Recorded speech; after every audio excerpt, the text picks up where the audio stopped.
Hi hello good evening ಮಕ್ಕಳೇ. ಈ ಒಂದು ವಿಡಿಯೋದಲ್ಲಿ ನಾವು ಶಿಕ್ಷಣ ಇಲಾಖೆಯವರು ಬಿಟ್ಟಿರ್ತಕ್ಕಂತಹ ವಿಜ್ಞಾನ ವಿಷಯಕ್ಕೆ ಸಂಬಂಧಿಸಿದಂತಹ ಯಾವ ಪಾಠದಿಂದ ಎಷ್ಟು ಅಂಕ ಎಷ್ಟು ಪ್ರಶ್ನೆ ಅನ್ನುವಂತಹ ಒಂದು ವಿಷಯದ ಬಗ್ಗೆ ಕುರಿತು ಚರ್ಚೆಯನ್ನು ಮಾಡೋಣ. ಮೊದಲನೇದಾಗಿ ರಿಯಾಕ್ಷನ್ಸ್ ರಾಸಾಯನಿಕ ಕ್ರಿಯೆಗಳು ಮತ್ತು ಸಮೀಕರಣಗಳು ಅನ್ನುವಂಥ ಪಾಠದಿಂದ 4 ಅಂಕಗಳು ಬರುತ್ತೆ. ಒಟ್ಟು 2 ಪ್ರಶ್ನೆ ಬರೋದು, ಒಂದು 1 ಅಂಕದ್ದು ಮತ್ತೊಂದು 3 ಅಂಕದ್ದು. ಪ್ರಶ್ನೆಗಳು ಯಾವ್ಯಾವ ರೀತಿಯಾಗಿ ಬರ್ಬೋದು ಅಂದರೆ, ರಾಸಾಯನಿಕ ಕ್ರಿಯೆ ಜರುಗಿದೆ ಎಂದು ನಿರ್ಧರಿಸಲು ಸಹಾಯಕವಾಗುವ ಅಂಶಗಳು, ರಾಸಾಯನಿಕ ಕ್ರಿಯೆ ವಿಧಗಳು ಅವು ಎಂದರೇನು ಅಂತ ಇರ್ಬೋದು, ಮತ್ತು ಅದಕ್ಕೆ ಕುರಿತಂತ ಸಮೀಕರಣಗಳು ಬರ್ಬೋದು. ಸಂಯೋಗ ಕ್ರಿಯೆ ಎಂದರೇನು, ಸಮೀಕರಣ ಬರೆಯಿರಿ. ಸ್ಥಾನಪಲ್ಲಟ ಎಂದರೇನು, ಸಮೀಕರಣ ಬರೆಯಿರಿ. ವಿಭಜನೆ ಕ್ರಿಯೆ ಎಂದರೇನು, ಒಂದು ಸಮೀಕರಣವನ್ನು ಬರೆಯಿರಿ. ದ್ವಿಸ್ಥಾನಪಲ್ಲಟ ಕ್ರಿಯೆ ಎಂದರೇನು, ರೆಡಾಕ್ಸ್ ಕ್ರಿಯೆ ಎಂದರೇನು, ಉತ್ಕರ್ಷಣ ಕ್ರಿಯೆ, ಅಪಕರ್ಷಣ ಕ್ರಿಯೆ, ಕಮಟುವಿಕೆ ಎಂದರೇನು ಅಂತ ಪ್ರಶ್ನೆಗಳು ಬರುತ್ತವೆ. ನಂತರ ರಾಸಾಯನಿಕ ಸಮೀಕರಣಗಳನ್ನು ಸರಿದೂಗಿಸುವುದು. ಬಹಿರುಷ್ಣಕ ಕ್ರಿಯೆ ಎಂದರೇನು, ಕ್ರಿಯೆಗಳ ನಡುವಣ ಯಾವುದಾದ್ರೂ 2 ವ್ಯತ್ಯಾಸಗಳನ್ನು ಬರೆಯೋದು, ಅಂದರೆ ಅದು ಎಂದರೇನು ಅಂತ ಬರೀಬೇಕು. ನಂತರ ಉದಾಹರಣೆ ಬರೆಯೋದು, ಅದಕ್ಕೆ ಸಂಬಂಧಪಟ್ಟಂತೆ ವ್ಯತ್ಯಾಸಗಳನ್ನು ಬರೆಯೋದು. ನಂತರ ಉತ್ಕರ್ಷಣ ಹಾಗೂ ಅಪಕರ್ಷಣ ಕ್ರಿಯೆಗಳ ನಡುವಿನ ವ್ಯತ್ಯಾಸಗಳು. ಈ ವ್ಯತ್ಯಾಸಗಳಿಗೆ ಸಂಬಂಧಪಟ್ಟಂತೆ ನಾವು ಮುಂದಿನ ವಿಡಿಯೋದಲ್ಲಿ ವಿಜ್ಞಾನದ ವಿಷಯದಲ್ಲಿ ಬರ್ತಕ್ಕಂಥ ಎಲ್ಲ ಪಾಠದ ವ್ಯತ್ಯಾಸಗಳನ್ನು ನಿಮ್ಮ ಮುಂದೆ ಮತ್ತೊಂದು ವಿಡಿಯೋವನ್ನು ತರ್ತೀನಿ. ಅಲ್ಲಿವರೆಗೂ ನಮ್ಮ ಚಾನಲನ್ನು ಸಬ್ಸ್ಕ್ರೈಬ್ ಮಾಡ್ಕೊಳ್ಳಿ. ನಿಮ್ಮ ಸ್ನೇಹಿತರಿಗೂ ಕೂಡ ಈ ಚಾನಲ್ ಬಗ್ಗೆ ತಿಳಿಸಿ, ಅವರು ಈ ಚಾನಲ್ನ ಒಂದು ಸದುಪಯೋಗವನ್ನು ಪಡಿಸ್ಕೊಳ್ಳಿ ಅಂತ ಹೇಳ್ತಾ ಮುಂದೆ ಹೋಗೋಣ. ಉತ್ಕರ್ಷಿಸಿದ ಮತ್ತು ಅಪಕರ್ಷಿಸಿದ ಪ್ರತಿವರ್ತಕವನ್ನು ಕೆಳಗಿನ ರಾಸಾಯನಿಕ ಸಮೀಕರಣಗಳ ಸಹಾಯದಿಂದ ಗುರುತಿಸಿ. ಉತ್ಕರ್ಷಣೆ ಯಾವ ಒಂದು ಸಮೀಕರಣದಲ್ಲಿ ಉತ್ಕರ್ಷಣೆ ಕ್ರಿಯೆ ನಡೀತಾ ಇದೆ ಮತ್ತು ಯಾವ ಒಂದು ಕ್ರಿಯೆಯಲ್ಲಿ ಅಪಕರ್ಷಣ ಕ್ರಿಯೆ ನಡೀತಾ ಇದೆ ಅನ್ನೋದನ್ನು ಸೂಚಿಸೋಕ್ಕೆ ನಿಮಗೆ ಬರಬೇಕು. ನಂತರ ದ್ವಿಸ್ಥಾನಪಲ್ಲಟ ಕ್ರಿಯೆಗಳಲ್ಲಿ ಉತ್ಪತ್ತಿಯಾಗುವ ಜಲ ವಿಲೀನವಾಗುವ ಮತ್ತು ಜಲ ವಿಲೀನಗೊಳ್ಳದ ಲವಣಗಳು ಪ್ರಕ್ಷೇಪವನ್ನುಂಟು ಮಾಡಲು ಕಾರಣವಾಗುವ ಅಯಾನುಗಳು. ಉದಾಹರಣೆ, ಸೋಡಿಯಂ ಸಲ್ಫೇಟ್ ಮತ್ತು ಬೇರಿಯಂ ಕ್ಲೋರೈಡ್ ನಡುವಣ ದ್ವಿಸ್ಥಾನಪಲ್ಲಟ ಕ್ರಿಯೆ. ದ್ವಿಸ್ಥಾನಪಲ್ಲಟ ಕ್ರಿಯೆ ಬಗ್ಗೆ ಕೂಡ ನೀವು ತಿಳ್ಕೊಂಡಿರಬೇಕು. ನಂತರ ಸೀಸದ ನೈಟ್ರೇಟ್, ಪೊಟ್ಯಾಷಿಯಂ ಅಯೋಡೈಡ್ ದ್ರಾವಣಗಳು ಪರಸ್ಪರ ವರ್ತಿಸಿದಾಗ ಉಂಟಾಗುವ ಉತ್ಪನ್ನಗಳನ್ನು ಹೆಸರಿಸುವುದು. ಈ ಕ್ರಿಯೆಯಲ್ಲಿ ಉಂಟಾಗುವ ಉತ್ಪನ್ನಗಳನ್ನು ಹೆಸರಿಸುವ ಜೊತೆಗೆ ಸರಿದೂಗಿಸಿದ ರಾಸಾಯನಿಕ ಸಮೀಕರಣವನ್ನು ಬರೆಯುವುದು ಹಾಗೂ ಈ ರಾಸಾಯನಿಕ ಕ್ರಿಯೆಯ ವಿಧವನ್ನು ಗುರುತಿಸುವುದು. ನಂತರ 9ನೇದಾಗಿ ನೀರಿನ ವಿದ್ಯುತ್ ವಿಭಜನೆಯನ್ನು ತೋರಿಸುವ ಚಿತ್ರವನ್ನು ಬರೆಯುವುದು ಮತ್ತು ಭಾಗಗಳನ್ನು ಗುರುತಿಸುವುದು. ಚಿತ್ರಕ್ಕೆ ಸಂಬಂಧಪಟ್ಟಂತೆ ಈ ಒಂದು ಪ್ರಶ್ನೆ ಪಕ್ಕ ಬರುತ್ತೆ. ನಂತರ 10ನೇದು ಚಿಪ್ಸ್ ಪೊಟ್ಟಣದಲ್ಲಿ ನೈಟ್ರೋಜನ್ ಅನಿಲವನ್ನು ಹಾಯಿಸಲು ಕಾರಣ ಏನು, ಯಾಕೆ ನೈಟ್ರೋಜನ್ ಅನಿಲವನ್ನು ಹಾಯಿಸ್ತಾರೆ, ಈ ಪ್ರಶ್ನೆ ಕೇಳಬಹುದು. ನಂತರ ಕರಿದ ಆಹಾರ ಪದಾರ್ಥಗಳ ಉತ್ಕರ್ಷಣೆಯನ್ನು ಅಥವಾ ಕರಿದ ಆಹಾರ ಪದಾರ್ಥಗಳ ಕಮಟುವಿಕೆಯನ್ನು ತಡೆಯುವ ವಿಧಾನಗಳು ಯಾವ್ಯಾವು, ಯಾವುದಾದ್ರೂ 2 ವಿಧಾನಗಳನ್ನು ಬರೀರಿ ಅಂತ ಪ್ರಶ್ನೆ ಬರುತ್ತೆ. ಇದಿಷ್ಟು ಮೊದಲನೇ ಅಧ್ಯಾಯಕ್ಕೆ ಸಂಬಂಧಪಟ್ಟಂತ ಬರುವಂಥ ಪ್ರಶ್ನೆಗಳು. ನಂತರ 2ನೇ ಅಧ್ಯಾಯ ಆಮ್ಲಗಳು, ಪ್ರತ್ಯಾಮ್ಲಗಳು ಮತ್ತು ಲವಣಗಳು. ಈ ಒಂದು ಪಾಠದಲ್ಲಿ ಒಟ್ಟು 3 ಪ್ರಶ್ನೆಗಳು ನಿಮ್ಮ ಪರೀಕ್ಷೆಯಲ್ಲಿ ಬರುತ್ತೆ. ಈ ಒಂದು ಅಧ್ಯಾಯಕ್ಕೆ ನಿಗದಿಯಾದಂಥ ಅಂಕಗಳು ಒಟ್ಟು 6 ಅಂಕ. 1 ಮಾರ್ಕ್ಸಿಂದ 1 ಪ್ರಶ್ನೆ, 2 ಮಾರ್ಕ್ಸಿಂದ 1 ಪ್ರಶ್ನೆ, 3 ಅಂಕದ 1 ಪ್ರಶ್ನೆ. ಟೋಟಲ್ಲು ಈ ಒಂದು ಪಾಠದಿಂದ 6 ಅಂಕದ ಪ್ರಶ್ನೆ, 6 ಅಂಕದ್ದು 3 ಪ್ರಶ್ನೆಗಳು ಬಂದೇ ಬರುತ್ತೆ. ಯಾವ ರೀತಿಯಾಗಿ ಪ್ರಶ್ನೆಗಳು ಬರುತ್ತೆ ಅಂತಂದರೆ, ಸಾರರಿಕ್ತ ಸಲ್ಫ್ಯೂರಿಕ್ ಆಮ್ಲದೊಂದಿಗೆ ಸತುವಿನ ಚೂರುಗಳ ವರ್ತನೆ ಮತ್ತು ಉರಿಸುವಿಕೆ ಮೂಲಕ ಹೈಡ್ರೋಜನ್ ಅನಿಲದ ಪರೀಕ್ಷೆಯನ್ನು ತೋರಿಸುವ ಚಿತ್ರವನ್ನು ರಚಿಸಿ. ಈ ಚಿತ್ರ ಅಂತಿದ್ದನ್ನೆಲ್ಲ ನೀವು ಬರೆದು ಪ್ರಾಕ್ಟೀಸ್ ಮಾಡಬೇಕಾಗುತ್ತೆ. ಜಾಸ್ತಿ ಇರೋದಿಲ್ಲ, ಅದು ಪ್ರತಿಯೊಂದು ಪಾಠದಲ್ಲಿ 1 ಅಥವಾ 2 ಚಿತ್ರಗಳು ಮಾತ್ರ ಇರುತ್ತೆ. ಅವನ್ನ ನೀವು ಬರೆದು ಪ್ರಾಕ್ಟೀಸ್ ಮಾಡಲೇಬೇಕು, ಬೇರೆ ದಾರಿನೇ ಇಲ್ಲ. ನಂತರ ಆಮ್ಲ ಮತ್ತು ಪ್ರತ್ಯಾಮ್ಲಗಳ ಗುಣಲಕ್ಷಣಗಳು ಕುರಿತಾಗಿ ಪ್ರಶ್ನೆ ಬರುತ್ತೆ. ಕ್ಲೋರೋ ಆಲ್ಕಲಿ ವಿಧಾನ, ಉತ್ಪತ್ತಿಯಾಗುವ ಪ್ರಮುಖ ಉತ್ಪನ್ನಗಳು ಮತ್ತು ಅವುಗಳ ಉಪಯೋಗಗಳ ಕುರಿತಾದಂಥ ಪ್ರಶ್ನೆ. ನಂತರ ಲವಣಗಳಿಗೆ ಸಂಬಂಧಿಸಿದಂತೆ ಲವಣಗಳ ಹೆಸರು, ಸೂತ್ರ ಮತ್ತು ತಯಾರಿಸುವಿಕೆ ಹಾಗೂ ಅವುಗಳ ಉಪಯೋಗಗಳ ಕುರಿತಾಗಿ ಪ್ರಶ್ನೆಗಳು ಬರುತ್ತೆ. ಯಾವ್ಯಾವ ಲವಣಗಳ ಮೇಲೆ ಬರುತ್ತೆ ಅಂದರೆ, ಅಡುಗೆ ಸೋಡಾದ ಬಗ್ಗೆ, washing soda, plaster of Paris, ಚೆಲುವೆ ಪುಡಿ, ಇವಿಷ್ಟುದರ ಬಗ್ಗೆ ಅದರ ಸೂತ್ರ, ಅದರ ಹೆಸರು, ಅದನ್ನು ತಯಾರಿಸುವಂಥ ವಿಧಾನ ಹೇಗೆ ಮತ್ತು ಅವುಗಳ ಉಪಯೋಗಗಳ ಕುರಿತು ಪ್ರಶ್ನೆ ಬರುತ್ತೆ. ನಂತರ ತಟಸ್ಥೀಕರಣ ಕ್ರಿಯೆ ಅಂದರೇನು, ಉದಾಹರಣೆ. ಆರನೇದಾಗಿ ಆಮ್ಲ ಅಥವಾ ಪ್ರತ್ಯಾಮ್ಲಗಳನ್ನು ಸಾರರಿಕ್ತಗೊಳಿಸುವಾಗ ಮುನ್ನೆಚ್ಚರಿಕೆ ಕ್ರಮಗಳನ್ನು ಕೈಗೊಳ್ಳಬೇಕು. ಯಾಕೆ? ಕಾರಣಗಳನ್ನು ಕೊಡಿ ಅಂತ ಪ್ರಶ್ನೆ ಬರುತ್ತೆ. ಹೆಚ್ಚಿನ ಕಾರ್ಬನ್ ಡೈಆಕ್ಸೈಡ್ ಅನ್ನು ಕ್ಯಾಲ್ಸಿಯಂ ಕಾರ್ಬೋನೇಟ್ ಮೂಲಕ ಹಾಯಿಸಿದಾಗ ಉಂಟಾಗುವ ಉತ್ಪನ್ನವನ್ನು ಹೆಸರಿಸಿ ಅಂತ ಪ್ರಶ್ನೆ ಬರುತ್ತೆ. ನಂತರ ನಿಮಗೆ ನೀಲಿ ಮತ್ತು ಕೆಂಪು ಲಿಟ್ಮಸ್ ಕಾಗದವನ್ನು ನೀಡಲಾಗಿದೆ. ಲಿಟ್ಮಸ್ ಕಾಗದವನ್ನು ಬಳಸಿ ಪರಿಶೀಲಿಸಿದ ನಂತರ ತೆಗೆದುಕೊಂಡ ತೀರ್ಮಾನ ಏನು? ಅಂದರೆ ಈಗ ಉದಾಹರಣೆಗೆ ಪ್ರತ್ಯಾಮ್ಲದಲ್ಲಿ ಕೆಂಪು ಲಿಟ್ಮಸ್ ಕಾಗದವನ್ನು ಅದ್ದಿದಾಗ ಬಣ್ಣ ಬದಲಾಗುತ್ತೋ ಇಲ್ವೋ, ಬದಲಾದರೆ ಯಾವ ಬಣ್ಣಕ್ಕೆ ಬದಲಾಗುತ್ತೆ? ಅದೇ ರೀತಿಯಾಗಿ ಪ್ರತ್ಯಾಮ್ಲದಲ್ಲಿ ಲಿಟ್ಮಸ್ ಕಾಗದವನ್ನು ಅದ್ದಿದಾಗ ಬಣ್ಣ ಬದಲಾಗುತ್ತೋ ಇಲ್ವೋ, ಬದಲಾದರೆ ಯಾವ ಬಣ್ಣದಿಂದ ಯಾವ ಬಣ್ಣಕ್ಕೆ ಬದಲಾಗುತ್ತೆ? ಈ ರೀತಿಯಾಗಿ ಪ್ರಶ್ನೆಗಳು ಬರುತ್ತೆ. ನಂತರ ನಿಮಗೆ 4 ದ್ರಾವಣಗಳನ್ನು ಪ್ರಮಾಣ ಎ, ಬಿ, ಸಿ ಮತ್ತು ಡಿಗಳಲ್ಲಿ ನೀಡಲಾಗಿದೆ. ಇವುಗಳ pH ಮೌಲ್ಯವು 7, 8, 2.1 ಮತ್ತು 3.5 ಆಗಿದೆ. ಇವುಗಳಲ್ಲಿ ಯಾವ ದ್ರಾವಣ ಸಾರರಿಕ್ತ ಆಮ್ಲ, ಸಾರೀಕೃತ ಆಮ್ಲ, ತಟಸ್ಥ ದ್ರಾವಣ ಹಾಗೂ ಪ್ರತ್ಯಾಮ್ಲೀಯ ದ್ರಾವಣವನ್ನು ಪ್ರತಿನಿಧಿಸುತ್ತದೆ? ಈ pH ಮೌಲ್ಯಗಳಿಗೆ ಸಂಬಂಧಪಟ್ಟಂತೆ ನಿಮ್ಗೆ ಮಾಹಿತಿ ಇರಬೇಕು.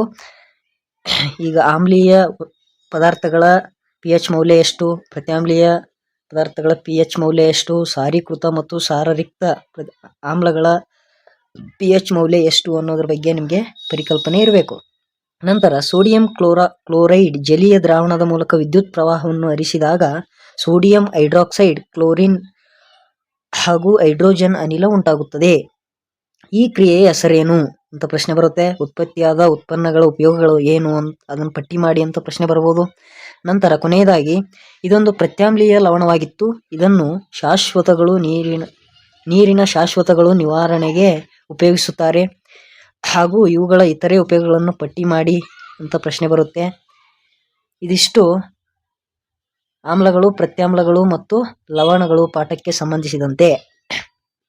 ಮುಂದೆ ನಾವು ಜೀವನ ಕ್ರಿಯೆಗಳು ಅನ್ನುವಂಥ ಪಾಠದ ಬಗ್ಗೆ ತಿಳ್ಕೊಳ್ಳೋಣ. ಈ ಒಂದು ಪಾಠಕ್ಕೆ ನಿಗದಿಯಾದಂಥ ಅಂಕಗಳು 8. 1 ಅಂಕದ್ದು 2 ಪ್ರಶ್ನೆ, 2 ಅಂಕದ್ದು 1 ಪ್ರಶ್ನೆ ಮತ್ತು 4 ಅಂಕದ್ದು 1 ಪ್ರಶ್ನೆ. 4 ಅಂಕದಂದರೆ ಅದು ಪಕ್ಕಾ ಚಿತ್ರದ್ದೇ ಆಗಿರುತ್ತೆ. ಒಟ್ಟು 8 ಅಂಕಗಳು ಈ ಒಂದು ಪಾಠದಿಂದ ನೀವು ಪಡ್ಕೊಳ್ತೀರಿ.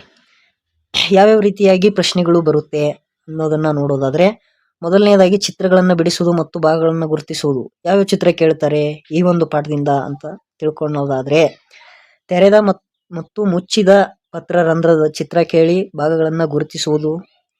ನಂತರ ಮಾನವನ ಹೃದಯದ ನೀಳಛೇದ ನೋಟ ಮತ್ತು ಭಾಗಗಳನ್ನು ಗುರುತಿಸುವುದು. ನೆಫ್ರಾನ್ನ ರಚನೆ ಮತ್ತು ಭಾಗಗಳನ್ನು ಗುರುತಿಸುವಿಕೆ ಕುರಿತಾಗಿ ಚಿತ್ರ ಬಿಡಿಸುವಂಥ ಪ್ರಶ್ನೆಗಳು ಬರುತ್ತೆ. ನಂತರ ವ್ಯತ್ಯಾಸಗಳ ಕುರಿತಾಗಿ ಪ್ರಶ್ನೆಗಳು ಬರುತ್ತೆ. ಯಾವ್ಯಾವುದು ಅಂತ ತಿಳ್ಕೊಳ್ಳೋಣ. ವಿಲ್ಲೈಗಳು ಮತ್ತು ಆಲ್ವಿಯೋಲೈಗಳು, ವಾಯುವಿಕ ಮತ್ತು ಅವಾಯುವಿಕ ಉಸಿರಾಟ ಎಂದರೇನು, ಉದಾಹರಣೆ, ಅದರ ವ್ಯತ್ಯಾಸಗಳನ್ನು ಬರೆಯುವುದು. ರಕ್ತ ಮತ್ತು ದುಗ್ಧರಸದ ಕುರಿತಾಗಿ ವ್ಯತ್ಯಾಸದ ಪ್ರಶ್ನೆ. ಅಪದ ಮಣಿಗಳು ಮತ್ತು ಅಭಿದ ಮಣಿಗಳ ನಡುವಿನ ವ್ಯತ್ಯಾಸ, ಝೈಲಮ್ ಮತ್ತು ಫ್ಲೋಯಂ ನಡುವಿನ ವ್ಯತ್ಯಾಸ. ಇವಿಷ್ಟು ವ್ಯತ್ಯಾಸಕ್ಕೆ ಸಂಬಂಧಿಸಿದಂತಹ ಪ್ರಶ್ನೆಗಳು.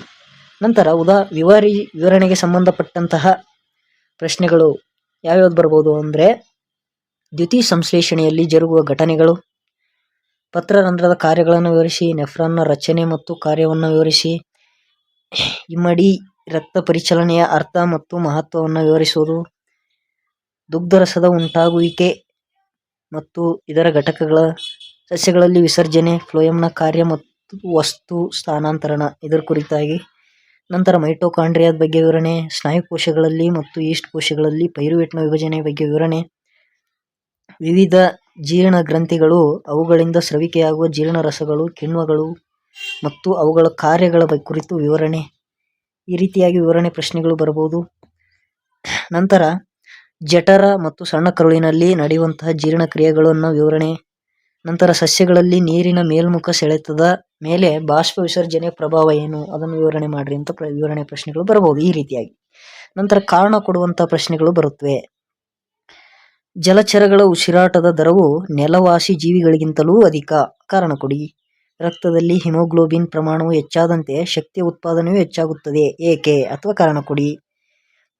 ಆಕ್ಸಿಜನ್ ಕೊರತೆಯಿಂದ ಸ್ನಾಯು ಸೆಳೆತ ಉಂಟಾಗುತ್ತದೆ, ಕಾರಣ ಕೊಡಿ. ಸಸ್ಯಾಹಾರಿಗಳ ಸಣ್ಣ ಕರುಳುಗಳು ಮಾಂಸಾಹಾರಿಗಳ ಕರುಳಿಗಿಂತಲೂ ಉದ್ದವಾಗಿರುತ್ತದೆ, ಏಕೆ, ಕಾರಣ ಕೊಡಿ. ಇವಿಷ್ಟು ಕಾರಣ ಕೊಡಿ ಕುರಿತಾಗಿ ಬರುವಂತಹ ಪ್ರಶ್ನೆಗಳು. ನಂತರ ವ್ಯಾಖ್ಯಾನಿಸುವುದು.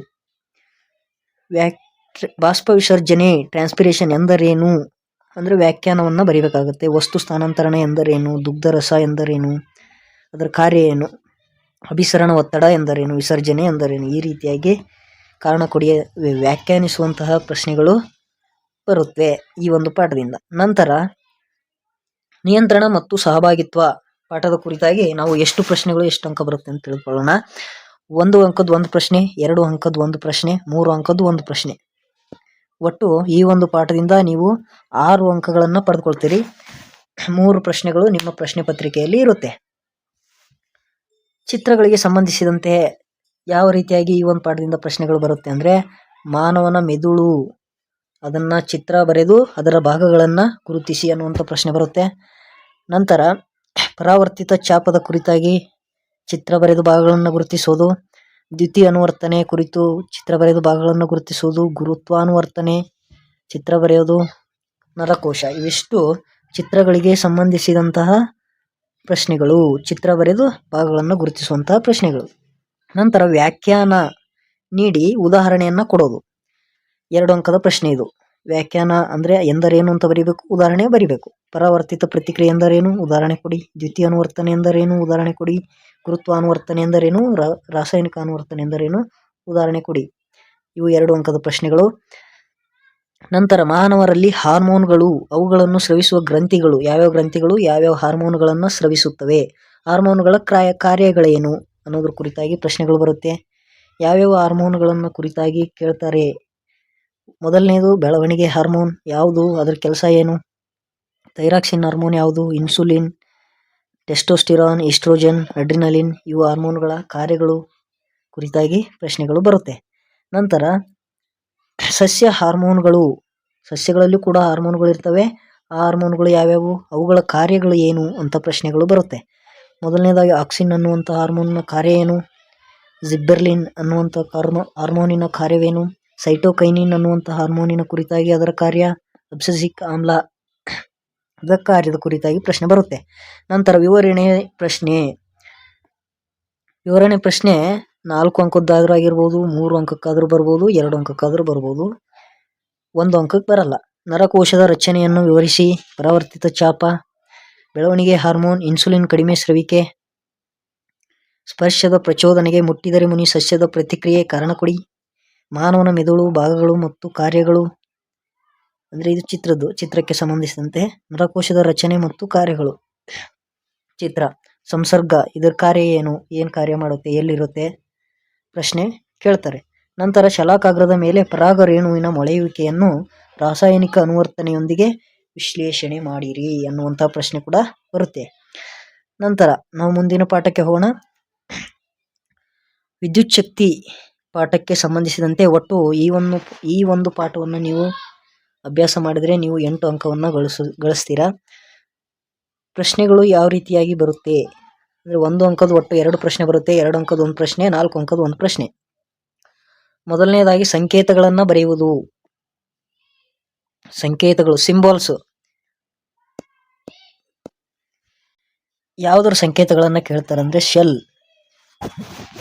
Battery, switch open, switch close, wire ಜೋಡಣೆ, wire crossing without joining, resistance ಅಂದರೆ ರೋಧ.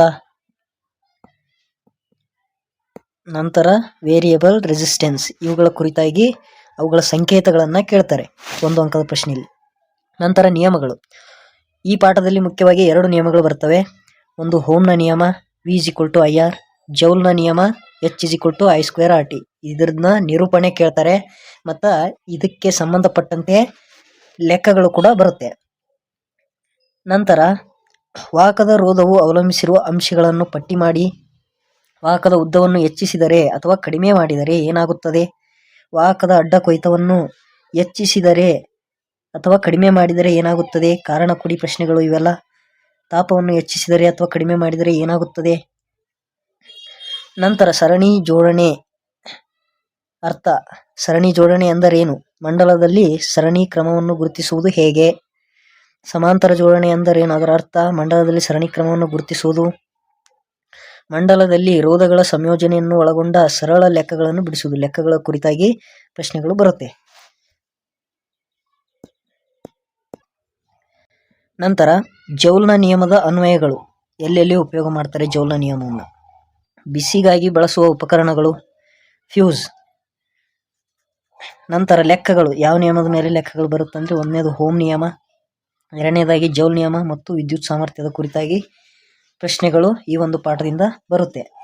ನಂತರ ವಿದ್ಯುತ್ ಪ್ರವಾಹದ ಕಾಂತೀಯ ಪರಿಣಾಮಗಳು. ಈ ಒಂದು ಪಾಠದಿಂದ ಒಟ್ಟು 6 ಅಂಕಗಳನ್ನ ನೀವು ಪಡೆದುಕೊಳ್ತೀರಿ. 3 ಪ್ರಶ್ನೆಗಳು ಬರುತ್ತೆ. 1 ಅಂಕದೊಂದು, 2 ಅಂಕದೊಂದು, 3 ಅಂಕದ್ದು ಒಂದು. ಕಲಿಕಾಂಶಗಳು. ನಿಯಮ. ಯಾವ್ಯಾವ ನಿಯಮಗಳ ಕುರಿತಾಗಿ ಪ್ರಶ್ನೆ ಬರುತ್ತಂದ್ರೆ ಬಲಗೈ ಹೆಬ್ಬೆರಳ ನಿಯಮದ ನಿರೂಪಣೆ, ಫ್ಲೆಮಿಂಗ್ನ ಎಡಗೈ ನಿಯಮದ ನಿರೂಪಣೆ ಮತ್ತು ಅನ್ವಯಗಳ ಕುರಿತಾಗಿ ಪ್ರಶ್ನೆಗಳು ಬರುತ್ತೆ. ಕಾಂತೀಯ ಬಲರೇಖೆಗಳ ಗುಣಲಕ್ಷಣಗಳನ್ನು ಪಟ್ಟಿ ಮಾಡೋದು. ವಿದ್ಯುತ್ ವಾಹಕವು ನೇರವಾಗಿದ್ದಾಗ ಕಾಂತೀಯ ಬಲರೇಖೆಗಳ ಆಕಾರ, ಸುರುಳಿ ಆಕಾರ, ಸೊಲೆನಾಯ್ಡ್, ಇದರ ಕುರಿತಾಗಿ ಪ್ರಶ್ನೆಗಳು ಬರುತ್ತೆ. ಸೊಲೆನಾಯ್ಡ್ ಬಳಸಿ ವಿದ್ಯುತ್ ಕಾಂತವನ್ನು ಪಡೆಯುವುದು. ಗೃಹ ಬಳಕೆಯ ವಿದ್ಯುತ್ ಮಂಡಲ. ರಸ್ವ ಮಂಡಲ ಅಂದರೆ ಏನು? ಶಾರ್ಟ್ ಸರ್ಕ್ಯೂಟ್ ಅಂದ್ರೆ ಏನು? ಯಾಕಾಗತ್ತೆ? ಅದು ಆಗದೆ ಇರೋ ಥರ ನಾವು ಮುನ್ನೆಚ್ಚರಿಕೆ ಕ್ರಮಗಳನ್ನ ಯಾವುದನ್ನ ಕೈಗೊಳ್ಳಬೇಕು. ನಂತರ ಓವರ್ಲೋಡ್, ಅದರ ಅರ್ಥ, ಕಾರಣ, ಮುನ್ನೆಚ್ಚರಿಕೆಯ ಕ್ರಮಗಳು. ನಂತರ ಭೂಸಂಪರ್ಕ ತಂತಿಯ ಕಾರ್ಯ ಮತ್ತು ಉಪಯೋಗ. ಭೂಸಂಪರ್ಕ ತಂತಿಯ ಕಾರ್ಯ ಮತ್ತು ಉಪಯೋಗ. ಮನೆಗೆ ಅರ್ಥಿಂಗ್ ಮಾಡಿಸಿರ್ತಾರಲ್ಲ, ಅದು ಯಾಕೆ, ಅದರಿಂದ ಏನು ಲಾಭ. ನಂತರ ಫ್ಯೂಸ್ನಲ್ಲಿ ಬಳಸುವ ತಂತಿ, ಅದರ ಸ್ವಭಾವ ಮತ್ತು ಫ್ಯೂಸ್ನ ಕಾರ್ಯ. ಫ್ಯೂಸ್ ಏನು ಕೆಲಸ ಮಾಡುತ್ತೆ? ಮನೆಯಲ್ಲೆಲ್ಲ ಫ್ಯೂಸ್ ಬಳಸ್ತಾರಲ್ಲ, ಅದರ ಸ್ವಭಾವ ಏನು, ಅದರ ಕಾರ್ಯದ ಬಗ್ಗೆ ಪ್ರಶ್ನೆ ಕೇಳ್ತಾರೆ. ಚಟುವಟಿಕೆ ಕುರಿತಾಗಿ ಬರುವಂಥ ಪ್ರಶ್ನೆಗಳು. ದಂಡಕಾಂತದ ಸುತ್ತ ಕಾಂತೀಯ ಬಲರೇಖೆಗಳನ್ನು ಗುರುತಿಸುವುದು. ಈಗ ಚಿತ್ರಗಳಿಗೆ ಸಂಬಂಧಿಸಿದಂತೆ ಯಾವ ಚಿತ್ರ? ಒಂದೇ ಒಂದು ಚಿತ್ರ ಬರುತ್ತೆ. ನೇರವಾದ ವಾಹಕದಲ್ಲಿ ಪ್ರವಹಿಸುತ್ತಿರುವ ವಿದ್ಯುತ್ತಿನಿಂದ ಉಂಟಾದ ಕಾಂತಕ್ಷೇತ್ರ. Very very important. ಒಂದೇ ಪ್ರಶ್ನೆ. ಇದನ್ನು ನೀವು ಅಭ್ಯಾಸ ಮಾಡಿದರೆ 4 ಅಂಕವನ್ನು ಪಡೆದುಕೊಳ್ತೀರಿ. ನಂತರ ಮುಂದಿನ ಪಾಠಕ್ಕೆ ಹೋಗೋಣ. ಲೋಹಗಳು ಮತ್ತು ಅಲೋಹಗಳು. ಈ ಪಾಠದಿಂದ ಒಟ್ಟು 4 ಪ್ರಶ್ನೆಗಳು ಬರುತ್ತೆ. ಒಟ್ಟು ಅಂಕಗಳು 7 ಅಂಕಗಳನ್ನು ನೀವು ಈ ಒಂದು ಪಾಠದಿಂದ ಪಡೆದುಕೊಳ್ಳಬಹುದು. ಅಲೋಹಗಳು ಮತ್ತು ಲೋಹಗಳ ಭೌತ ಗುಣಲಕ್ಷಣಗಳ ನಡುವಿನ ವ್ಯತ್ಯಾಸಗಳನ್ನು ಕೇಳ್ತಾರೆ. ಲೋಹಗಳು ಅಲೋಹಗಳ ನಡುವಿನ ವ್ಯತ್ಯಾಸ ಓದಿರ್ತೀರಿ. ನಂತರ ಹೆಸರಿಸಿ ಒಂದು ದ್ರವಲೋಹವನ್ನು ಉದಾಹರಣೆ ಕೊಡಿ. ದ್ರವಲೋಹ. ನಂತರ ಅತ್ಯುತ್ತಮ ಉಷ್ಣವಾಹಕ ಲೋಹಕ್ಕೊಂದು ಉದಾಹರಣೆ ಕೊಡಿ. ಸೀಮೆ ಎಣ್ಣೆಯಲ್ಲಿ ಸಂಗ್ರಹಿಸಿಡುವ ಲೋಹಗಳು ಯಾವುವು? ಉದಾಹರಣೆ ಕೊಡಿ. ಪ್ರಕೃತಿಯಲ್ಲಿ ಶುದ್ಧ ರೂಪದಲ್ಲಿ ದೊರಕುವ ಲೋಹಗಳು ಯಾವ್ಯಾವು? ಉದಾಹರಣೆ ಕೊಡಿ. ಸನ್ನಾವರಣ. ರಾಸಾಯನಿಕ ಹೆಸರು ಮತ್ತು ಸೂತ್ರ. ಹಿತ್ತಾಳೆ ಮತ್ತು ಅಮಾಲ್ಗಮ್ ಹೇಗೆ ತಯಾರಿಸ್ತಾರೆ? ಯಾವೆರಡು ಲೋಹಗಳನ್ನು ಬಳಸಿ ತಯಾರಿಸ್ತಾರೆ? ಈ ರೀತಿಯಾಗಿ ಪ್ರಶ್ನೆಗಳನ್ನು ಕೇಳ್ತಾರೆ. ನಂತರ ಲೋಹದ ಮೇಲೆ ಅಬೆಯ ವರ್ತನೆಯನ್ನು ತೋರಿಸಲು ಬಳಸುವ ಉಪಕರಣಗಳ ಜೋಡಣೆಯ ಚಿತ್ರವನ್ನು ಬರೆಯುವುದು. ಚಿತ್ರಕ್ಕೆ ಸಂಬಂಧಪಟ್ಟಂತ ಪ್ರಶ್ನೆ ಇದು. ನಂತರ ತಾಮ್ರದ ವಿದ್ಯುತ್ ವಿಭಜನೆಯ ಶುದ್ಧೀಕರಣದ ಚಿತ್ರವನ್ನು ಬರೆಯುವುದು. ಕಾರಣ ಕೊಡಿ. ಸಂಬಂಧಿಸಿದಂಥ ಪ್ರಶ್ನೆಗಳು ಯಾವ್ಯಾವುದು ಬರ್ತದೆ? ಸೋಡಿಯಂ ಲೋಹವನ್ನು ಸೀಮೆ ಎಣ್ಣೆಯಲ್ಲಿ ಸಂಗ್ರಹಿಸಿರ್ತಾರೆ. ಯಾಕೆ? ನೀರಿನೊಂದಿಗೆ ಕ್ಯಾಲ್ಸಿಯಂ ವರ್ತಿಸಿದಾಗ ಈ ಲೋಹವು ನೀರಿನ ಮೇಲೆ ತೇಲುವುದು. ಯಾಕೆ? ಕಾರಣ ಕೊಡಿ. ಅಲ್ಯೂಮಿನಿಯಂ ಆಕ್ಸೈಡನ್ನು ಉಭಯಧರ್ಮಿ ಆಕ್ಸೈಡ್ ಎನ್ನುವರು. ಕಾರಣ ಕೊಡಿ. ಅಯಾನಿಕ್ ಸಂಯುಕ್ತಗಳು ಅಧಿಕ ದ್ರವಣ ಬಿಂದು ಮತ್ತು ಅಧಿಕ ಕುದಿ ಬಿಂದುಗಳನ್ನು ಹೊಂದಿರುತ್ತವೆ. ಕಾರಣ ಕೊಡಿ. ಅಯಾನಿಕ್ ಸಂಯುಕ್ತಗಳು ಅವುಗಳ ಘನಸ್ಥಿತಿಯಲ್ಲಿ ವಿದ್ಯುತ್ ಪ್ರವಹಿಸಲಾರವು. ತಾಮ್ರ, ಕಬ್ಬಿಣ ಮತ್ತು ಈ ರೀತಿಯ ಲೋಹಗಳು ನೈಟ್ರಿಕ್ ಆಮ್ಲದ ಜೊತೆ ವರ್ತಿಸಿದಾಗ ಹೈಡ್ರೋಜನ್ ಅನಿಲವನ್ನು ಬಿಡುಗಡೆ ಮಾಡುವುದಿಲ್ಲ. ಯಾಕೆ? ಕಾರಣ ಕೊಡಿ ಅಂತ ಪ್ರಶ್ನೆಗಳು ಬರುತ್ತೆ. ಶುದ್ಧ ಕಬ್ಬಿಣಕ್ಕೆ ಕಾರ್ಬನ್ ಅನ್ನು ಸೇರಿಸಲಾಗುವುದು. ಏಕೆ? ಅನೇಕ ಕೈಗಾರಿಕೆಗಳಲ್ಲಿ ಥರ್ಮೈಟ್ ಪ್ರಕ್ರಿಯೆಯನ್ನು ಬಹಳಷ್ಟು ಉಪಯೋಗಿಸಲಾಗುವುದು. ಕಾರಣ ಕೊಡಿ. ದೀರ್ಘಕಾಲ ತೇವಾಂಶಯುಕ್ತ ಗಾಳಿಗೆ ತೆರೆದಿಟ್ಟ ತಾಮ್ರದ ಪದಾರ್ಥಗಳ ಮೇಲೆ ಹಸಿರು ಬಣ್ಣದ ಪದರ ಕಾಣುವುದು. ಕಾರಣ ಕೊಡಿ ಅನ್ನುವಂಥ ಇಷ್ಟು ಕಾರಣ ಕೊಡಿಗೆ ಸಂಬಂಧಿಸಿದಂಥ ಪ್ರಶ್ನೆಗಳು. ಕ್ರಿಯಾಶೀಲ ಲೋಹಗಳನ್ನು ಗುರುತಿಸುವುದು ಮತ್ತು ಅವುಗಳ ಕ್ರಿಯಾಶೀಲತೆ ವೇಗದ ದರದ ಆಧಾರದ ಮೇಲೆ ಏರಿಕೆ ಕ್ರಮದಲ್ಲಿ ಜೋಡಿಸುವುದು. ಕೆಲವೊಂದಷ್ಟು ಕ್ರಿಯಾಶೀಲ ಲೋಹಗಳನ್ನು ಕೊಡ್ತಾರೆ, ನೀವು ಅದನ್ನು ಗುರುತು ಮಾಡಬೇಕು. ಅದರ ಕ್ರಿಯಾಶೀಲತೆ ವೇಗದ ಆಧಾರದ ಮೇಲೆ ಅವುಗಳನ್ನ ಏರಿಕೆ ಕ್ರಮದಲ್ಲಿ ಅಥವಾ ಇಳಿಕೆ ಕ್ರಮದಲ್ಲಿ ನೀವು ಜೋಡಿಸಬೇಕು. ನಂತರ ಕಬ್ಬಿಣ ತುಕ್ಕು ಹಿಡಿಯುವುದನ್ನು ನಿಯಂತ್ರಿಸುವ ವಿಧಾನಗಳನ್ನು ಪಟ್ಟಿ ಮಾಡುವುದು. ಕನಿಷ್ಠ ಯಾವುದಾದ್ರೂ 4 ವಿಧಾನಗಳನ್ನು ಪಟ್ಟಿ ಮಾಡು ಅಂತ ಕೇಳ್ತಾರೆ. ಕೆಳಗಿನವುಗಳಿಗೆ ಸರಿದೂಗಿಸಿದ ರಾಸಾಯನಿಕ ಸಮೀಕರಣಗಳನ್ನು ಬರೆಯಿರಿ. ಸಮೀಕರಣಗಳ ಕುರಿತಾಗಿ ಪ್ರಶ್ನೆಗಳು ಬರುತ್ತೆ. ಒಂದು ಉಭಯಧರ್ಮಿ ಆಕ್ಸೈಡ್ ಎಂದು ದೃಢಪಡಿಸಲು ರಾಸಾಯನಿಕ ಸಮೀಕರಣಗಳನ್ನು ಬರೆಯುವುದು. ಸಿನ್ನಾಬಾರ್ ನಿಂದ ಪಾದರಸವನ್ನು ಉದ್ಧರಿಸುವುದು ಸಮೀಕರಣ. ಸತುವಿನ ಕಾರ್ಬೋನೇಟ್ನಿಂದ ಶುದ್ಧ ಸತುವನ್ನು ಉದ್ಧರಿಸುವುದು ಸಮೀಕರಣ. ಇವಿಷ್ಟು ಸಮೀಕರಣಕ್ಕೆ ಸಂಬಂಧಿಸಿದಂಥ ಪ್ರಶ್ನೆ. ನಂತರ ಚುಕ್ಕಿ ವಿನ್ಯಾಸಗಳನ್ನು ಬರೆಯುವುದರ ಮೂಲಕ ಸೋಡಿಯಂ ಕ್ಲೋರೈಡ್ ಮತ್ತು ಮೆಗ್ನೀಷಿಯಂ ಕ್ಲೋರೈಡ್ ಅಣುಗಳಲ್ಲಿ ಎಲೆಕ್ಟ್ರಾನ್ಗಳ ವರ್ಗಾವಣೆಯಿಂದ ಅಯಾನಿಕ್ ಬಂಧ ಉಂಟಾಗುವುದನ್ನು ತೋರಿಸುವುದು ಅಥವಾ ಈ ಅಣುಗಳ ಉಂಟಾಗುವಿಕೆಯನ್ನು ವಿವರಿಸುವುದು. ನಂತರ ಅಯಾನಿಕ್ ಸಂಯುಕ್ತಗಳ ಯಾವುದಾದರೂ 4 ಗುಣಲಕ್ಷಣಗಳನ್ನು ಪಟ್ಟಿ ಮಾಡುವುದು. ಕಾಸುವಿಕೆ ಮತ್ತು ಹರಿಯುವಿಕೆ ನಡುವಣ ವ್ಯತ್ಯಾಸವನ್ನು ಬರೆಯುವುದು. ಗಾಳಿಯ ಘಟಕಗಳೊಂದಿಗೆ ತಾಮ್ರ ಮತ್ತು ಬೆಳ್ಳಿಯ ವರ್ತನೆ, ಅಣು ಸೂತ್ರಗಳ ಜೊತೆಗೆ ಎರಡೂ ಕ್ರಿಯೆಗಳಲ್ಲಿ ದೊರೆತ ಅಂತಿಮ ಉತ್ಪನ್ನಗಳನ್ನು ಹೆಸರಿಸುವುದು. ಇವಿಷ್ಟು ಈ ಒಂದು ಪಾಠಕ್ಕೆ ಸಂಬಂಧಿಸಿದಂತೆ ಬರುವಂತಹ ಪ್ರಶ್ನೆಗಳು. ನಂತರ ಕಾರ್ಬನ್ ಮತ್ತು ಅದರ ಸಂಯುಕ್ತಗಳು. ಈ ಒಂದು ಪಾಠದಿಂದ ನೀವು ಒಟ್ಟು 8 ಅಂಕಗಳನ್ನು ಪಡಿತೀರಿ. 2 ಅಂಕದ್ದು 2 ಪ್ರಶ್ನೆ, 4 ಅಂಕದ್ದು 1 ಪ್ರಶ್ನೆ. ಸಹವೇಲೆನ್ಸಿ ಬಂಧದಿಂದ ಅಯಾನುಗಳ ರಚನೆ, ಉದಾಹರಣೆಗೆ ಹೈಡ್ರೋಜನ್, ಆಕ್ಸಿಜನ್ ಮತ್ತು ನೈಟ್ರೋಜನ್ ಇವು ಹೇಗೆ ರಚನೆಯಾಗಿವೆ ಅಂತ ಸಹವೇಲೆನ್ಸಿ ಬಂಧದಿಂದ ಅಣುಗಳ ರಚನೆ ಕುರಿತಾಗಿ ಬರುವಂಥ ಪ್ರಶ್ನೆಗಳು. ಅನುರೂಪ ಶ್ರೇಣಿ ಅಂದರೇನು ಉದಾಹರಣೆ ಕೊಡಿ. ಸಮಾಂಗತೆ ಎಂದರೇನು ಉದಾಹರಣೆ ಕೊಡಿ. ಕ್ರಿಯಾಗುಂಪು, ಪರ್ಯಾಪ್ತ ಮತ್ತು ಅಪರ್ಯಾಪ್ತ ಹೈಡ್ರೋಕಾರ್ಬನ್ಗಳ ನಡುವಿನ ವ್ಯತ್ಯಾಸ, ಸಾಬೂನು ಮತ್ತು ಮಾರ್ಜಕಗಳ ನಡುವಿನ ವ್ಯತ್ಯಾಸ, ಸಾಬೂನಿನ ಕಾರ್ಯವಿಧಾನವನ್ನು ವಿವರಿಸಿ, ಎಥನಾಲ್ ಮತ್ತು ಎಥನೋಯಿಕ್ ಆಮ್ಲಗಳ ಉಪಯೋಗಗಳು. ಇವಿಷ್ಟು ಈ ಒಂದು ಪಾಠದಿಂದ ಬರುವಂತಹ ಪ್ರಶ್ನೆಗಳು. ನೋಡಿ, ಪ್ರಶ್ನೆಗಳು ಬಹಳ ಕಡಿಮೆ ಇದೆ ಈ ಒಂದು ಪಾಠದಲ್ಲಿ. ಒಟ್ಟು 8 ಅಂಕಗಳನ್ನು ಈ ಒಂದು ಪಾಠವನ್ನು ಸರಿಯಾಗಿ ಓದೋದ್ರಿಂದ ನೀವು 8 ಅಂಕಗಳನ್ನು ಪಡಿತೀರಿ. ನಂತರ ಜೀವಿಗಳು ಹೇಗೆ ಸಂತಾನೋತ್ಪತ್ತಿ ನಡೆಸುತ್ತವೆ, ಈ ಒಂದು ಪಾಠದಿಂದ 7 ಅಂಕಗಳನ್ನು ಪಡೆದುಕೊಳ್ತೀರಿ. 1 ಅಂಕದ 2 ಪ್ರಶ್ನೆಗಳು, 5 ಅಂಕದ್ದು 1 ಪ್ರಶ್ನೆ ಬರುತ್ತೆ. ಚಿತ್ರ ಬರೆಯುವುದು ಮತ್ತು ಭಾಗಗಳನ್ನು ಗುರುತಿಸುವುದು. ಶಲಾಕಾಗ್ರದ ಮೇಲೆ ಪರಾಗದ ಮೊಳೆಯುವಿಕೆ, ಇದು ಒಂದೇ ಒಂದು ಚಿತ್ರ ಪಕ್ಕ ಬಂದೇ ಬರುತ್ತೆ. 5 ಅಂಕದ ಪ್ರಶ್ನೆ. ನಂತರ ದ್ವಿವಿದಳನ ಅಮೀಬಾ ಮತ್ತು ದ್ವಿವಿದಳನ ಕ್ರಿಯೆ ನಡೆಯೋದು ಅಮೀಬಾ ಮತ್ತು ಲಿಶ್ಮೇನಿಯಾದಲ್ಲಿ ನಡೆಯುತ್ತೆ, ಅದಕ್ಕೆ ಸಂಬಂಧಪಟ್ಟಂತೆ ಚಿತ್ರ ಕೇಳ್ತಾರೆ. ಪುನರುತ್ಪಾದನೆ ಪ್ಲನೇರಿಯಾದಲ್ಲಿ ನಡೆಯುತ್ತೆ, ಅದಕ್ಕೆ ಸಂಬಂಧಪಟ್ಟಂತೆ ಚಿತ್ರ. ಮಗುವಿಕೆ ಹೈಡ್ರಾದಲ್ಲಿ ನಡೆಯುತ್ತೆ, ಅದಕ್ಕೆ ಸಂಬಂಧಪಟ್ಟಂತೆ ಚಿತ್ರ ಕೇಳ್ತಾರೆ. ಏಕಲಿಂಗಿ ಪುಷ್ಪಗಳು ಮತ್ತು ದ್ವಿಲಿಂಗಿ ಪುಷ್ಪಗಳು,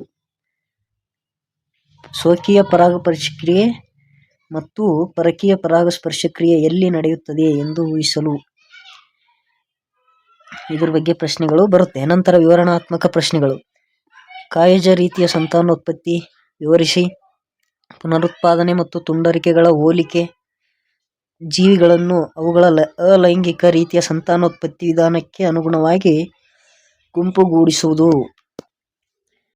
ನಂತರ ಹೆಣ್ಣು ಸಂತಾನೋತ್ಪತ್ತಿ ವ್ಯೂಹದಲ್ಲಿ ಜರಾಯುವಿನ ರಚನೆ ಮತ್ತು ಕಾರ್ಯವನ್ನು ವಿವರಿಸಿ. ಅಂಡಾಣುವು ಭ್ರೂಣವಾಗಿ ಪರಿವರ್ತನೆಯಾಗುವುದು ಹೇಗೆ ವಿವರಿಸಿ. ಬೀಜದ ಉಂಟಾಗುವಿಕೆಯನ್ನು ವಿವರಿಸಿ.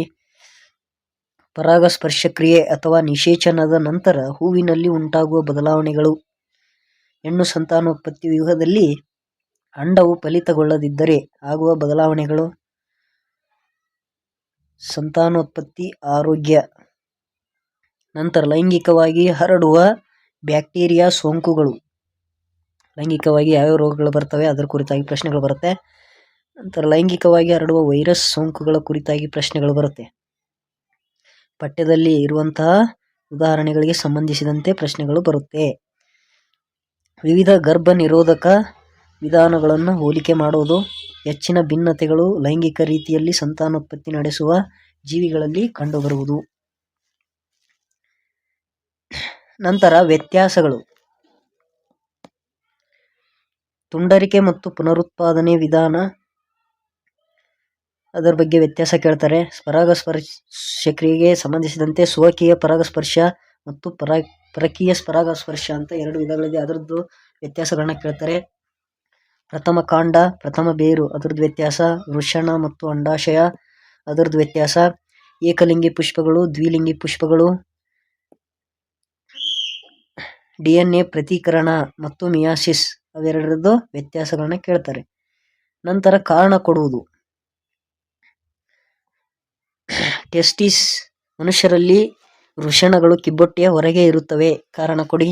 ಲೈಂಗಿಕ ಸಂತಾನೋತ್ಪತ್ತಿಯಲ್ಲಿ ವಿಭಿನ್ನತೆ ಹೆಚ್ಚು, ಅದರ ಕಾರಣ ಕೇಳ್ತಾರೆ. ಗರ್ಭ ನಿರೋಧಕ ವಿಧಾನಗಳಲ್ಲಿ ಬಾಯಿಯ ಮೂಲಕ ತೆಗೆದುಕೊಳ್ಳುವ ಮಾತ್ರೆಗಳಿಗಿಂತಲೂ ಶಸ್ತ್ರಕ್ರಿಯೆ ವಿಧಾನವು ಉತ್ತಮವಾಗಿದೆ, ಅದರ ಕುರಿತಾಗಿ ಕಾರಣವನ್ನ ಕೇಳ್ತಾರೆ.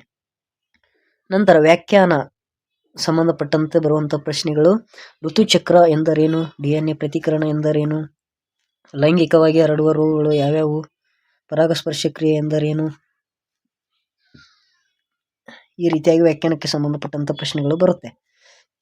ಕೆಳಗಿನ ವಿಧಾನಗಳಿಂದ ಸಂತಾನೋತ್ಪತ್ತಿ ನಡೆಸುವ ಜೀವಿಗಳಿಗೆ ಉದಾಹರಣೆಗಳನ್ನು ಕೊಡುವುದು. ದ್ವಿವಿದಳನ ಕ್ರಿಯೆ ಎಲ್ಲಿ ನಡೆಯುತ್ತೆ, ಯಾವ ಜೀವಿಯಲ್ಲಿ ನಡೆಯುತ್ತೆ ಅಂತ ಉದಾಹರಣೆ ಕೊಡಬೇಕು. ತುಂಡರಿಕೆ, ಪುನರುತ್ಪಾದನೆ, ಮಗ್ಗುವಿಕೆ, ಬೀಜಕಗಳ ಉತ್ಪಾದನೆ, ಕಾಯಜ ಸಂತಾನೋತ್ಪತ್ತಿ, ಇವಿಷ್ಟು ಪ್ರಶ್ನೆಗಳು ಬರುತ್ತೆ. ನಂತರ ಅನುವಂಶೀಯತೆ ಅನ್ನುವಂಥ ಪಾಠ. ಈ ಒಂದು ಪಾಠದಲ್ಲಿ ಅನುವಂಶೀಯತೆ ಎಂದರೇನು, ಅನುವಂಶೀಯ ಗುಣಗಳ ಅರ್ಥ ಹಾಗೂ ಈ ಗುಣಗಳಲ್ಲಿ ಪ್ರಬಲ ಗುಣ ಹಾಗೂ ದುರ್ಬಲ ಗುಣ ಯಾವುದು ಎಂದು ಹೇಗೆ ನಿರ್ಧರಿಸಲಾಗುವುದು, ಲೈಂಗಿಕ ರೀತಿಯ ಸಂತಾನೋತ್ಪತ್ತಿಯಿಂದ ಉಂಟಾದ ಮರಿಜೀವಿಗಳಲ್ಲಿ ಹೆಚ್ಚಿನ ಭಿನ್ನತೆಗಳು ಹೆಚ್ಚಾಗಲು ಕಾರಣವೇನು, ಮೆಂಡಲರ ಪ್ರಯೋಗಗಳಿಗೆ ಸಂಬಂಧಿಸಿದಂತೆ ಏಕತಳೀಕರಣ ಮತ್ತು ದ್ವಿತಳೀಕರಣ ಪ್ರಯೋಗಗಳ ಅರ್ಥ ಹಂಗಂದ್ರೆ ಏನು, ಏಕತಳೀಕರಣ ಅಂದ್ರೆ ಏನು, ದ್ವಿತಳೀಕರಣ ಪ್ರಯೋಗ ಅಂದ್ರೆ ಏನು, ಅದರದ ಅರ್ಥ ಕೇಳ್ತಾರೆ. ವಂಶವಾಹಿನಿ ಎಂಬ ಪದದ ಅರ್ಥ ಏನು, DNA ಯು ಸಸ್ಯವೊಂದರ ಎತ್ತರವನ್ನು ಹೇಗೆ ನಿರ್ದೇಶಿಸುವುದು ಅಥವಾ ನಿರ್ಧರಿಸುವುದು, ಕಾರಣ. ನಂತರ ಪ್ರಬಲ ಮತ್ತು ದುರ್ಬಲ ಗುಣಗಳನ್ನು ಆಂಗ್ಲ ಅಕ್ಷರಗಳನ್ನು ಬಳಸಿಕೊಂಡು ತಳಿ ನಮೂನೆಗಳನ್ನು ಬರೆಯುವ ವಿಧಾನ, ಇದರದ್ದು ನೋಡ್ಕೋಬೇಕು. ಅದು ಡಯಾಗ್ರಾಮ್ ಇದೆಯಲ್ಲ TT ಅಂತ ಅದು. ನಂತರ ಮೆಂಡಲರು ಬಟಾಣಿ ಸಸ್ಯಗಳನ್ನು ಬಳಸಿಕೊಂಡು ಮಾಡಿದ ತಳೀಕರಣ ಪ್ರಯೋಗಗಳಲ್ಲಿ ಎತ್ತರ ಕಾಂಡ ಹೊಂದಿರುವ ಮತ್ತು ಗಿಡ್ಡ ಕಾಂಡ ಹೊಂದಿರುವ ನೇರಳೆ ಅಥವಾ ಕೆಂಪು ಹೂ ಬಿಡುವ ಮತ್ತು ಬಿಳಿ ಹೂ ಬಿಡುವ ಸಸ್ಯಗಳನ್ನು ಹಳದಿ ಬೀಜವನ್ನು ಉತ್ಪಾದಿಸುವಾಗ ಹಾಗೂ ಹಸಿರು ಬೀಜವನ್ನು ಉತ್ಪಾದಿಸುವ ಸಸ್ಯಗಳ ನಡುವೆ ಅಡ್ಡ ಹಾಯಿಸಿದಾಗ ದೊರೆಯುವ F1 ಮತ್ತು F2 ಪೀಳಿಗೆಯ ಫಲಿತಾಂಶಗಳನ್ನು ತೋರಿಸುವ ಚೆಕ್ಬೋರ್ಡ್ ಬರೆಯುವ ವಿಧಾನ, ಅದೊಂದು ಡಯಾಗ್ರಾಮ್ ಇದೆಯಲ್ಲ, ಅದನ್ನು ಕೂಡ ನೀವು ಪ್ರಾಕ್ಟೀಸ್ ಮಾಡಬೇಕು. ನಂತರ ತಳಿ ನಮೂನೆ ಆಧರಿಸಿ ಜೀವಿಯ ಗುಣವನ್ನು ಊಹಿಸುವುದು ಮತ್ತು ಜೀವಿಯ ಗುಣಗಳನ್ನು ವಿಶ್ಲೇಷಿಸಿ ತಳಿ ನಮೂನೆಯನ್ನು ನಿರ್ಧರಿಸುವುದು. ಮೆಂಡಲರ ಪ್ರಯೋಗಗಳ ಫಲಿತಾಂಶದ ವ್ಯಕ್ತರೂಪ ಹಾಗೂ ಜೀನ್ಸ್ ನಮೂನೆ ಅನುಪಾತವನ್ನು ಬರೆಯುವುದು. ಅವ್ರು ಮಾಡಿದಂಥ ಪ್ರಯೋಗಗಳ ಅನುಪಾತ ಇದೆಯಲ್ಲ, ಅದನ್ನು ಫಲಿತಾಂಶ ಅನುಪಾತವನ್ನು ನೋಡ್ಕೊಳ್ಳಿ. ಮೆಂಡಲರು ಮೊದಲ ಸಂತತಿ ಪಡೆಯಲು ಪರಕೀಯ ಪರಾಗಸ್ಪರ್ಶ ಹಾಗೂ ಎರಡನೇ ಸಂತತಿ ಪಡೆಯಲು ಪರಕೀಯ ಪರಾಗಸ್ಪರ್ಶ ನಡೆಸುವರು ಎಂಬುದನ್ನು ಮನನ ಮಾಡಿಕೊಳ್ಳುವುದು. ಮಾನವರಲ್ಲಿ ಕಂಡುಬರುವ ವಿವಿಧ ವರ್ಣತಂತುಗಳ ಬಗ್ಗೆ ವಿವರಣೆ, ಮಾನವರಲ್ಲಿ ಮಗು ಒಂದರ ಲಿಂಗ ನಿರ್ಧರಣೆಯಾಗುವ ವಿದ್ಯಮಾನವನ್ನು ವಿವರಿಸುವುದು ಹಾಗೂ ಅರಿವು ನಕ್ಷೆಯನ್ನು ಬರೆಯುವುದು. ನಂತರ ಬಸವನ ಹುಳುಗಳಲ್ಲಿ ಆಮೆಗಳಲ್ಲಿ ಹೇಗೆ ಮರಿಜೀವಿಗಳ ಲಿಂಗ ನಿರ್ಧರಣೆಯಾಗುವುದು ಎಂಬುದನ್ನು ವಿಶ್ಲೇಷಿಸುವುದು. ನಂತರ ಬೆಳಕು, ಪ್ರತಿಫಲನ ಮತ್ತು ವಕ್ರೀಭವನ. ಈ ಒಂದು ಪಾಠದಿಂದ ನೀವು 8 ಅಂಕಗಳನ್ನು ಪಡ್ಕೊಳ್ತೀರಿ. 1 ಅಂಕದೊಂದು, 3 ಅಂಕದೊಂದು, 4 ಅಂಕದೊಂದು, ಒಟ್ಟು 8 ಅಂಕಗಳನ್ನ ಈ ಒಂದು ಪಾಠದಿಂದ ನೀವು ಪಡೆದುಕೊಳ್ತೀರಿ. ನಿಯಮಕ್ಕೆ ಸಂಬಂಧಪಟ್ಟಂಗೆ ಯಾವ್ಯಾವ ನಿಯಮಗಳನ್ನು ಕೇಳ್ತಾರೆ ಅಂದರೆ, ಬೆಳಕಿನ ಪ್ರತಿಫಲನದ ನಿಯಮಗಳನ್ನು ನಿರೂಪಿಸುವುದು, ಬೆಳಕಿನ ವಕ್ರೀಭವನದ ನಿಯಮಗಳ ನಿರೂಪಣೆ. ನಂತರ ಉಪಯೋಗಗಳು, ಪೀನ ದರ್ಪಣ ಮತ್ತು ನಿಮ್ನ ದರ್ಪಣದ ಉಪಯೋಗಗಳು, ಕಾರ್ಟೀಷಿಯನ್ ಸಾಂಪ್ರದಾಯಿಕ ಸಂಕೇತಗಳು. ನಂತರ ಸೂತ್ರ, ದರ್ಪಣದ ಸೂತ್ರಗಳು, ಮಸೂರದ ಸೂತ್ರಗಳು, ವ್ಯಾಖ್ಯಾನಗಳು, ವಕ್ರೀಭವನದ ವ್ಯಾಖ್ಯಾನ, ವಕ್ರೀಭವನ ಸೂಚ್ಯಂಕದ ವ್ಯಾಖ್ಯಾನ ಮತ್ತು ಅರ್ಥೈಸುವಿಕೆ. ವಿವರಣೆಗೆ ಸಂಬಂಧಪಟ್ಟಂತೆ ಗಾಜಿನ ಚಪ್ಪಡಿಯ ಮೂಲಕ ಬೆಳಕಿನ ವಕ್ರೀಭವನ, ಅದನ್ನು ವಿವರಿಸಿ ಅಂತ ಪ್ರಶ್ನೆ ಬರುತ್ತೆ. ಮಸೂರದ ಸಾಮರ್ಥ್ಯ, ಪಾಸಿಟಿವ್ದ ಅರ್ಥ ಮತ್ತು ಉಪಯೋಗ, ಎಲ್ಲಿ ಬಳಸ್ತಾರೆ, ಪಾಸಿಟಿವ್ ಮಸೂರಗಳನ್ನ ಎಲ್ಲಿ ಬಳಸ್ತಾರೆ, ನೆಗೆಟಿವ್ನ ಅರ್ಥ ಮತ್ತು ಅದರ ಉಪಯೋಗ ಏನು. ರೇಖಾಚಿತ್ರಗಳು, ದರ್ಪಣ ಮತ್ತು ಮಸೂರಗಳಲ್ಲಿ ಉಂಟಾಗುವಂಥ ಪ್ರತಿಬಿಂಬಗಳು. ಈಗ ನಿಮ್ನ ದರ್ಪಣದ ಮಸೂರಗಳಲ್ಲಿ ಉಂಟಾಗುವಂಥ ಪ್ರತಿಬಿಂಬಗಳಿಗೆ ಸಂಬಂಧಪಟ್ಟಂಥ ಚಿತ್ರಗಳಿದೆ. ಪೀನ ದರ್ಪಣದಲ್ಲಿ ಮತ್ತು ಮಸೂರಗಳಲ್ಲಿ ಉಂಟಾಗುವಂಥ ಪ್ರತಿಬಿಂಬಗಳ ಚಿತ್ರಗಳಿದೆ. ಅವೆಲ್ಲ ನೀವು ಪ್ರಾಕ್ಟೀಸ್ ಮಾಡಬೇಕು. ನಂತರ ಡಿಫ್ರೆನ್ಸಸ್ ವ್ಯತ್ಯಾಸಗಳು, ಸಮೀಪ ದೃಷ್ಟಿ ದೋಷ ಮತ್ತು ದೂರದೃಷ್ಟಿ ದೋಷ, ಕಣ್ಣುಗಳ ನಡುವಿನ ವ್ಯತ್ಯಾಸ. ನಂತರ ಮಾನವನ ಕಣ್ಣು ಮತ್ತು ವರ್ಣಮಯ ಜಗತ್ತು. ಈ ಒಂದು ಪಾಠದಲ್ಲಿ 3 ಅಂಕಗಳದ್ದು ಒಂದು ಪ್ರಶ್ನೆ ಬರುತ್ತೆ. ಇರಿಸ್, ಪಾಪೆ, ಸಿಲಿಯರಿ ಸ್ನಾಯುಗಳ ಕಾರ್ಯಗಳನ್ನು ಕೇಳಬಹುದು. ಕಣ್ಣಿನ ಹೊಂದಾಣಿಕೆ ಸಾಮರ್ಥ್ಯ, ದೂರದ ವಸ್ತುಗಳನ್ನು ನೋಡಲು, ದೂರದ ಮತ್ತು ಹತ್ತಿರದ ಬಿಂದು. ದೃಷ್ಟಿದೋಷಗಳು, ಸಮೀಪ ದೃಷ್ಟಿದೋಷ ಅರ್ಥ, ಕಾರಣ, ಪರಿಹಾರ. ಅಂದ್ರೆ ಏನು, ಯಾಕೆ ಉಂಟಾಗುತ್ತೆ, ಅದನ್ನು ನಾವು ಸರಿಪಡಿಸ್ಕೊಳ್ಬೇಕಾದ್ರೆ ಯಾವ ಒಂದು ಪರಿಹಾರ ಕಾರ್ಯ ಏನು ಅಂತ. ನಂತರ ದೂರದೃಷ್ಟಿ, ಅದರ ಅರ್ಥ, ಕಾರಣ ಮತ್ತು ಪರಿಹಾರ. ಪ್ರೆಸ್ಬಯೋಪಿಯಾ, ಅರ್ಥ, ಕಾರಣ ಮತ್ತು ಪರಿಹಾರ. ನಂತರ ವಾಯುಮಂಡಲದಲ್ಲಿ ಬೆಳಕಿನ ವಕ್ರೀಭವನದ ಪರಿಣಾಮಗಳನ್ನು ಪಟ್ಟಿ ಮಾಡೋದು. ವ್ಯಾಖ್ಯಾನಗಳು ಯಾವ್ಯಾವ್ದು ಕೇಳ್ತಾರೆ, ಬೆಳಕಿನ ವರ್ಣ ವಿಭಜನೆದು, ಬೆಳಕಿನ ಚದುರುವಿಕೆ ಎಂದರೇನು, ಟಿಂಡಾಲ್ ಪರಿಣಾಮವನ್ನು ವಿವರಿಸಿ ಅಂತ ಕೇಳ್ತಾರೆ. ನಂತರ ವಿವರಣೆಗಳು, ನ್ಯೂಟನ್ನ ಪ್ರಯೋಗವನ್ನು ವಿವರಿಸಿ, ಬಿಳಿ ರೋಹಿತದ ಪುನರ್ ಸಂಯೋಜನೆ, ಕಾಮನಬಿಲ್ಲು ಹೇಗೆ ಉಂಟಾಗುತ್ತದೆ ವಿವರಿಸಿ, ನಕ್ಷತ್ರಗಳ ಮಿನುಗುವಿಕೆಗೆ ಕಾರಣವೇನು, ಗ್ರಹಗಳು ಮಿನುಗುವುದಿಲ್ಲ ಏಕೆ ವಿವರಿಸಿ ಅಂತ ಪ್ರಶ್ನೆಗಳು ಬರುತ್ತೆ. ನಂತರ ಕಾರಣ ಕೊಡಿ. ಶುಭ್ರ ಆಕಾಶದ ಬಣ್ಣ ನೀಲಿಯಾಗಿರಲು ಕಾರಣವೇನು, ಅಪಾಯದ ಸೂಚಕಗಳಾಗಿ ಕೆಂಪು ಬಣ್ಣ, ದೀಪಗಳ ಬಳಕೆ ಹೇಗೆ ಬಳಸ್ತಾರೆ ಅಂತ ಕಾರಣ ಕೊಡಿ ಅಂತ ಕೇಳ್ತಾರೆ. ನಂತರ ಅಭ್ಯಾಸದಿಂದ ಯಾವ ಪ್ರಶ್ನೆಗಳು ಬರುತ್ತೆ, ನ್ಯೂಟನ್ನ ಪ್ರಯೋಗ ಈ ಪ್ರಶ್ನೆ ಬರುತ್ತೆ. ನಂತರ ವಾಯುಮಂಡಲದ ಕಣಗಳ ಗಾತ್ರ ಮತ್ತು ಅವುಗಳು ಚದುರಿಸುವ ಬೆಳಕಿನ ಬಣ್ಣಗಳ ಸಂಬಂಧ. ಚಿತ್ರಗಳ ವಿಶ್ಲೇಷಣೆ, ನಿಮ್ಮ ಪಠ್ಯಪುಸ್ತಕದಲ್ಲಿ 10.4 ಚಿತ್ರ, ದಿಕ್ಪಲ್ಲಟ ಕೋನವನ್ನು ಗುರುತಿಸುವುದು. 10.5 ರೋಹಿತದಲ್ಲಿನ ಬಣ್ಣಗಳನ್ನು ಗುರುತಿಸುವುದು. 10.8 ವಕ್ರೀಭವನ ಮತ್ತು ಪ್ರತಿಫಲನಗಳನ್ನು ಗುರುತಿಸುವುದು. ಈ ರೀತಿಯಾಗಿ ಪ್ರಶ್ನೆಗಳು ಬರುತ್ತೆ. ನಂತರ ಇದು ಪಾಠ, ಇದು ನಮ್ಮ ಪರಿಸರ ಅಂತ 3 ಅಂಕಗಳು. ಉತ್ಪಾದಕರ ಅರ್ಥ ಮತ್ತು ಮಹತ್ವ, ವಿಘಟಕರು ಅರ್ಥ ಮತ್ತು ಉದಾಹರಣೆ ಮತ್ತು ಅವು ನೈಸರ್ಗಿಕ ಶುಚಿಗಾರರು ಏಕೆ, ಆಹಾರ ಸರಪಳಿಯ ಅರ್ಥ, ಸರಳ ಆಹಾರ ಸರಪಳಿಯನ್ನು ರಚಿಸುವುದು. ಮಾದರಿ ಪ್ರಶ್ನೆ ಪತ್ರಿಕೆಗಳನ್ನು ಆಧರಿಸಿನೇ ಕೇಳ್ತಾರೆ. ನಂತರ ಪೋಷಣಾ ಸ್ತರದ ಅರ್ಥ, ವಿವಿಧ ಪೋಷಣಾ ಸ್ತರಗಳನ್ನು ಗುರುತಿಸುವುದು.